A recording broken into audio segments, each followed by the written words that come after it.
Vamos a mais um episódio do Dissecando Poe, esse projeto de leitura para nos encontrarmos ou reencontrarmos com a obra do grandioso Edgar Allan Poe. Hoje vamos conversar sobre William Wilson, esse que é o meu conto favorito do autor, e eu estava muito receoso nessa releitura para saber se esse conto continuaria sendo o meu favorito, e eu tenho que dizer que sim, ele continua. Então eu tenho zero arrependimentos de colocar o nome desse conto na nossa camiseta oficial do Dissecando Poe. Aqui o William Wilson tá desde antes dessa releitura, então eu tava um pouco temeroso, mas sobreviveu, enfim. Já tem a sua camiseta oficial? Compre aí para apoiar o nosso projeto. E eu tenho que apresentar para você também o nosso William Wilson, que é esse corvinho aqui que chegou hoje, e ele vai fazer parte do nosso cenário do Dissecando Poe, bonitinho aqui.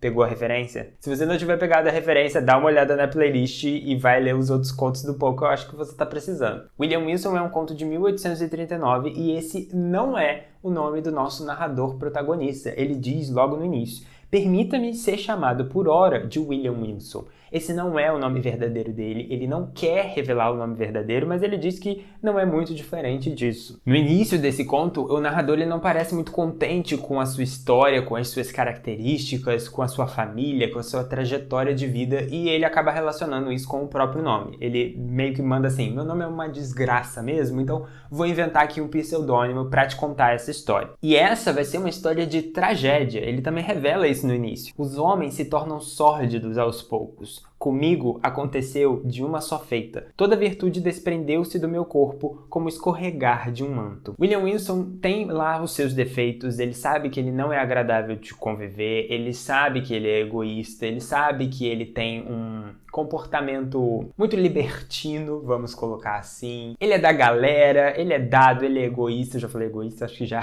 Enfim, ele sabe que não é flor que se cheire, e ele vai estar estudando numa escola em que ele meio que vai se sentir ali o dono de todo mundo, porque ninguém confronta William Wilson, até que ele percebe que existe um outro aluno da sua escola que também se chama William Wilson, que foi matriculado naquela escola, inclusive no mesmo dia que ele, e ele tem essa fixação nesse outro William Wilson logo de cara, e ele leva isso como uma afronta pessoal a ele. Na verdade, meu temperamento ardoroso, extasiado e imperioso logo me distinguiu de meus colegas e de maneira lenta e natural aos poucos me conferiu uma ascendência sobre todos aqueles que não eram muito mais velhos do que eu, com uma única exceção.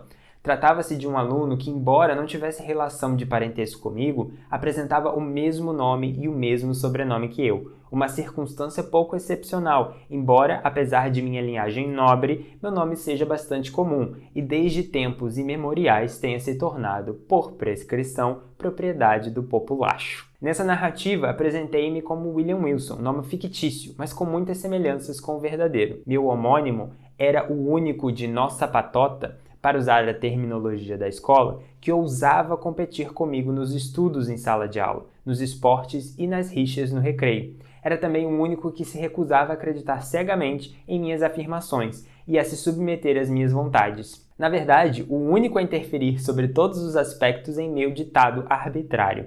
Se existe na Terra um despotismo mais supremo e absoluto, é o de um menino prodígio sobre seus companheiros menos promissores. William Wilson vai se tornar um antagonista do William Wilson. E isso meio que já te dá um alerta de qual é a ideia por trás desse conto, né? Eu não sei se você só leu uma vez, se você fez sua releitura, o que você achou, aproveita, já deixa aí nos comentários, mas é um conto sobre confronto de opostos. Um William é o oposto do outro e isso vai se tornar um ponto de confronto ao longo da narrativa. O narrador ele vai sempre se sentir pessoalmente perseguido, atacado, refutado, diminuído pelo outro William. O que vai tomar boa parte dessa história é justamente a descrição desse sentimento e dessa perseguição, que pode, em alguns momentos, soar coisa da cabeça do narrador. É realmente difícil definir ou até mesmo descrever meus verdadeiros sentimentos por ele. Formavam um amálgama variado e heterogêneo, uma animosidade petulante que não era exatamente ódio, alguma estima, muito respeito, bastante medo e uma imensa inquietude e curiosidade. Desnecessário dizer ao moralista que, além de tudo isso,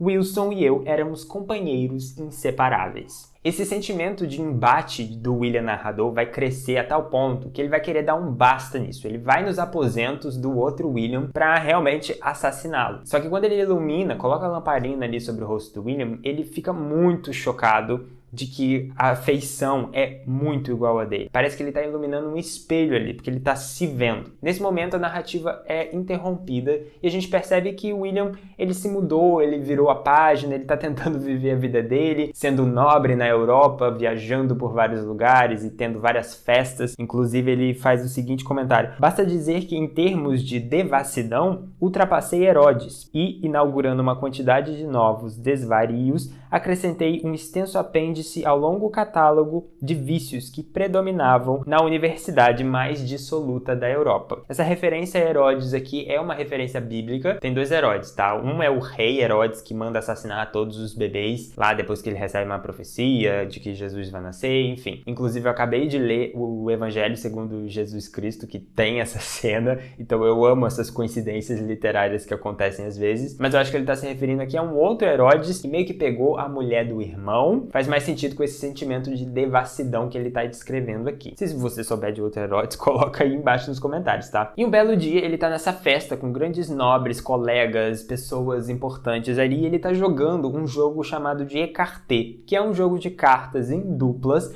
e ele tá ali muito bem, tá ganhando de todo mundo, cria aquele sentimento de vitória, né, e de que ele tá sempre por cima das outras pessoas, que é algo que ele gosta bastante, a gente já viu. Quando chega essa figura misteriosa, encapuzada, que ninguém sabe o que é, e fala: checa o paletó dele, checa o casaco dele. E aí os outros companheiros que estavam perdendo ali percebem que o William Wilson, narrador, só estava ganhando porque ele estava roubando. Um tempo se passa dessa situação e ele fica muito encafifado que aquele estranho usava uma capa que era exatamente igual à capa que ele estava usando, e era uma capa bem rara, que nem muitas pessoas ali tinham e poderiam comprar aquela capa. Isso deixa ele com uma certa pulguinha atrás da orelha. Até que em Roma, no carnaval de 1800 e tandanã, ele estava no palácio do napolitano Duque de Broglio. Abusara com mais liberdade do que de costume dos excessos de vinho, atmosfera sufocante, tananã, tananã, tananã. Ele encontra William Wilson nessa festa. Ele já estava por aqui desse antagonista perturbando a paz dele desde os tempos da escola e revivendo acontecimentos ao longo da trajetória da juventude deles, e ele quer dar um basta nessa situação. Então ele arruma um aposento desse palácio e diz assim: assim que entramos, empurrei-o para longe. Cambaleante, ele se escorou na parede enquanto eu fechava a porta, esbravejando uma imprecação. Furioso, exortei-o a desembainhar sua espada. Ele hesitou por um instante e depois, com um suspiro, acatou, colocando-se em guarda. O combate foi rápido. Tomado por uma fúria alucinada, senti em meu braço a energia e o vigor de um exército inteiro. Moral da história: William Wilson vai assassinar o outro William Wilson. Ele vai dar um monte de espadada. Mas não era isso que estava acontecendo. No final do conto, o Poe revela. O conto termina com uma fala do segundo William Wilson para o narrador: venceste, eu me rendo, mas a partir de agora também estar morto. Morto para o mundo, para o céu e para a esperança. Era em mim que existias. Agora que morro, vê nessa imagem que atua como assassinaste a ti mesmo. E o conto termina assim, revelando pra gente que o outro William Wilson nada mais era do que o próprio William Wilson. E eu não sei qual foi a sua reação ao terminar esse conto, mas eu posso dizer que a primeira vez que eu li, eu fiquei muito impactado, porque eu não imaginava que era isso que ia acontecer. Eu não imaginava que esse era o desfecho da história. E fazendo a releitura agora, você percebe várias pistas ao longo do conto em que o Poe começa a inserir na sua mente de leitor que é realmente isso que está acontecendo. Então, subliminarmente, o Poe já está te preparando para a grande revelação no final. E isso que eu achei mais genial nessa releitura, foi perceber que o tempo todo ele estava fornecendo a base para a revelação. Ele não só joga a revelação no final, ele realmente constrói aquilo ao longo do conto. E olha, o Poe já fez histórias passivo-agressivas sobre simbologias nas histórias, né? Mas eu acho que esse conto, ele traz uma simbologia muito grande. E, de novo, a sua interpretação vai ser bem determinante aqui. As pessoas gostam de buscar a questão sobrenatural nas histórias do Poe, mas sempre é possível puxar para algo da realidade. A história desse conto, para mim, é um embate entre duas personalidades antagônicas que vivem dentro de cada ser humano. Ele, o William Wilson, o narrador, era o egoísta, era o malvadão, era o mau caráter, era o que gostava de humilhar as pessoas, de sempre estar em cima. O outro William Wilson, ele tinha voz fraca, ele sussurrava, ele era pequeno, ele não tinha forças, ele era sempre que estava por baixo porque ele era muito bonzinho. Então a gente tem aí essa sobreposição de personalidades, né? Que cada um de nós vai escolher ser a personalidade dominante. No caso desse William Wilson, o mau caráter era o dominante. E no final, quando ele se mata, ele percebe que são dois lados da mesma moeda, era uma única pessoa. Não era um arqui-inimigo, não era um indivíduo diferente, era ele mesmo, um outro lado dele mesmo, que ele não percebia, que ele não deixava transparecer para as outras pessoas. E tudo isso junta com a questão de: esse outro William Wilson era um duplo mesmo? Ou era fruto da imaginação, da cabeça, do psicológico do narrador? O narrador ele podia muito bem sofrer de dupla personalidade e de esquizofrenia, por exemplo. Na época do Poe ele não tinha todo esse embasamento científico que temos hoje, mas acho que podemos colocar isso na história dele. O protagonista ele era esquizofrênico, ele se via realmente fora do próprio corpo, realizando outras ações com essa outra personalidade dele, porque essa história aqui é o primeiro exemplo na literatura do Doppelgänger. É uma palavra alemã que significa duplo andarilho, ou seja, é a ideia de que existe uma cópia sua que caminha junto de você. A ideia do Doppelgänger está bem atrelada à mitologia alemã, a várias histórias e fábulas ali, bem cultural realmente. Isso acabou sendo, a partir de William Wilson, explorada em outras histórias. Hoje em dia a gente relaciona esse Doppelgänger com pessoas que se parecem com a gente. A ideia de que no mundo existem indivíduos que se parecem fisicamente conosco, mesmo não tendo nenhum parentesco, né? Inclusive, ele fala bastante sobre isso aqui. O outro William Wilson não tinha nada a ver com a minha família. No entanto, ele era parecido comigo, ele tinha o mesmo nome. Então, é muito interessante ver como o Poe pegou todas essas características da mitologia e acabou moldando uma história super instigante que foi passando de geração em geração, inspirando outros autores e inspirando outras histórias. Eu tenho certeza que você pensou em alguma outra história mais atual envolvendo essa questão dos duplos enquanto fazia a sua leitura de William Wilson. E eu consigo pensar aqui e deixar de indicação o filme Cisne Negro, que é sem tirar nem pôr a história do William Wilson. A progressão da narrativa, o desespero do protagonista, como ela fica de saco cheio desse duplo tomando o lugar dela e perseguindo ela naquilo que ela quer fazer, que no caso é ensaiar lá o Lago dos Cisnes, e ser uma boa bailarina e apresentar o Lago dos Cisnes, é exatamente o que o William sente aqui nesse conto. E no final você vê, ele tá morrendo, ele se deu a espadada, ele achou que estava assassinando uma pessoa, mas ele estava se matando. E aí você percebe que essa narrativa tá sendo contada no momento da morte dele. E eu não sei se você reparou isso na primeira vez que você leu, mas talvez uma releitura preste atenção nisso, mas eu achei a narrativa muito afobada. Parece que ele tá querendo correr, parece que ele tá, sabe, tomando fôlego e contando um monte de coisa, se atropelando às vezes em alguns momentos. Não é aquela narrativa serena, aquela paz e tranquilidade. Realmente você sente o desespero, você sente esse sentimento de afobação do narrador, justamente porque ele tá morrendo. Será que ele tá contando essa história prestes a falecer, né? Ele tá perdendo os sentidos porque ele tá sangrando?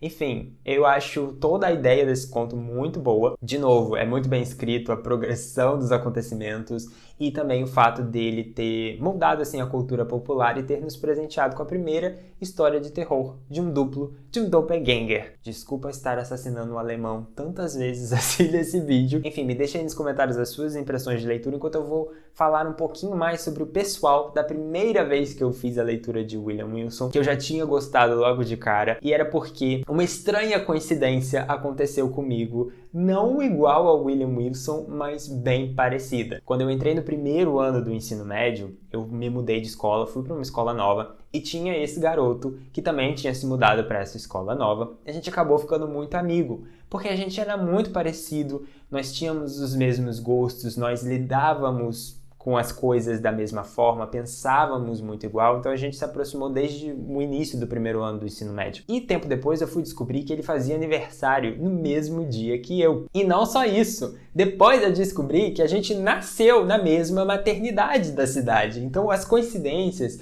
foram assim, se acumulando, sabe? A gente não compartilha o mesmo nome, embora tenhamos nomes bíblicos também. Mas o mesmo nome já seria demais, né? Nascemos no mesmo dia, ele nasceu acho que 1h30 antes de mim, na mesma maternidade. Então, e estávamos estudando no mesmo lugar naquele momento. Então foi coincidência do destino. E a gente tinha uma leve competição na escola, porque a gente era muito estudioso, muito inteligente, tirávamos boas notas, então tinha as matérias que ele ia melhor do que eu, e aí tinha essa rivalidade, tinha as matérias que eu ia melhor que ele, tinha aquele clima de competição acadêmica, amistosa, inclusive ainda mantenho contato com ele, é o único amigo do ensino médio que eu converso de vez em quando, principalmente nos nossos aniversários, a gente se dá parabéns. Eu tinha esse relacionamento com ele, dessa rivalidade, dessas coincidências, e aí eu fiz a leitura de William Wilson e eu fiquei assim, meu Deus, o Paul me conhece. O Paul escreveu sobre a minha vida. Então rolou essa identificação na primeira leitura, e por isso que eu gostei bastante da primeira vez que eu li William Wilson. Agora, nessa releitura, eu pude de fato já saber o que era a história, e eu fui pescando mais detalhes nessa narrativa de como o Paul escreveu. E eu posso dizer que, depois dessa releitura, esse conto se consolidou como o meu favorito, do Edgar Allan Poe. Agora, no próximo vídeo, conversaremos sobre O Homem da Multidão. Esse eu não fiz a leitura, vai ser a minha primeira vez, e eu estou te aguardando nesse vídeo do Dissecando Poe. Um beijo e até lá. Aqui, ó. O William Wilson também tá se despedindo de você agora.